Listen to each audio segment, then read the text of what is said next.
بسم اللہ الرحمن الرحیم۔ حضرت علی رضی اللہ تعالیٰ عنہ کے پاس ایک شخص آتا ہے اور عرض کرتا ہے، اے علی رضی اللہ عنہ، مجھے رات کو ٹھیک سے نیند نہیں آتی، رات کو سو نہیں پاتا، اور جب صبح اٹھتا ہوں تو پورے جسم میں درد سا رہتا ہے اور وہ درد بڑھتا رہتا ہے۔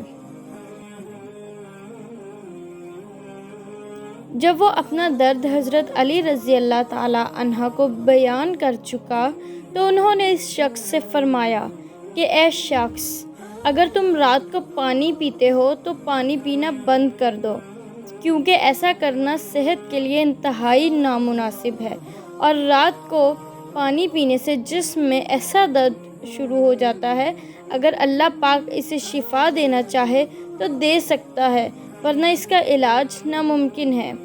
دوستو، پانی جسم کے لیے ایک بہت اہم چیز ہے۔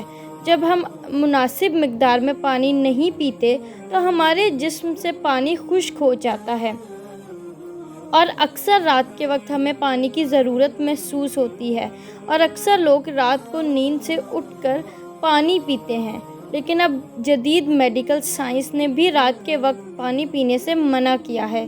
ان کا کہنا ہے کہ بستر پر جانے سے قبل پانی کا استعمال نیند کو متاثر کرتا ہے، اور اس عادت کے نتیجے میں رات کو بیت الخلاء کے لیے بار بار اٹھنا پڑتا ہے، اور جب انسان گرم بستر سے ایک دم واش روم جاتا ہے جو جسم ٹھنڈا پڑ جاتا ہے، جو صحت کے لیے نقصان دہ ہے۔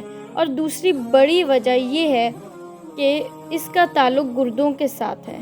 آپ سب جانتے ہی ہوں گے کہ رات کو گردے اپنے کام میں بہت آہستہ ہو جاتے ہیں۔ یہی وجہ ہے کہ کچھ افراد صبح اٹھنے پر چہرے اور ہاتھوں پر سوجن کا شکار ہوتے ہیں۔ اس لیے رات کو سونے سے قبل پانی پینا ایسے افراد کے لیے مسئلہ بڑھا سکتا ہے۔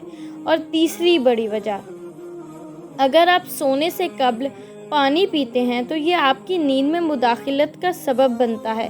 وزن کم کرنے کے لیے پانی کی طرح نیند بھی ایک اہم چیز ہے، اور میڈیکل سائنس یہ کہتی ہے کہ 6 سے 8 گھنٹے کی نیند ہماری زندگی میں ایک تبدیلی لا سکتی ہے۔ سائنس کے مطابق وہ لوگ جو کم سوتے ہیں اور وہ لوگ جو زیادہ نیند لیتے ہیں، ان کے وزن بڑھنے کے خطرات بڑھ جاتے ہیں۔ ناظرین گرامی، اسی طرح کھڑے ہو کر پانی پینا اخلاقیات کے خلاف سمجھا جاتا ہے، اور اس حوالے سے اب ماہرین بھی بہت سے مشورے دے رہے ہیں۔ ہر بل ماہرین کے مطابق کھڑے ہو کر پانی پینے سے نہ صرف ہماری سانس میں کھچاؤ پیدا ہوتا ہے، بلکہ کھڑے ہو کر پانی پینے سے رفتار تیز ہو جاتی ہے، جس کی وجہ سے جوڑوں کو نقصان پہنچتا ہے۔ ماہرین کے مطابق جس طریقے سے ہم آہستہ آہستہ کھانا کھاتے ہیں، اسی طرح پانی بھی آرام سے بیٹھ کر اور آہستہ آہستہ پینا چاہیے۔ جلدی پانی پینے سے جسم میں آکسیجن کی کمی ہو جاتی ہے، جس سے دل اور پھیپھڑوں کے مسائل پیدا ہو جاتے ہیں۔ اس لیے ماہرین ہمیں اپنی صحت کا خیال رکھتے ہوئے بیٹھ کر سکون سے پانی پینے کا مشورہ دیتے ہیں۔ جب کھڑے ہو کر پانی پیتے ہیں تو یہ معدے کی دیوار سے ٹکراتا ہے اور لہر کی شکل میں نیچے جاتا ہے۔ یہ لہر معدے کی دیوار، ارد گرد موجود اعضاء اور غذائی نالی پر منفی اثرات مرتب کر سکتی ہے۔ طویل مدت تک یہ مشق نظام ہاضمہ کے افعال کو متاثر کر سکتی ہے۔ اللہ ہمیں صحت مند زندگی عطا فرمائے، آمین۔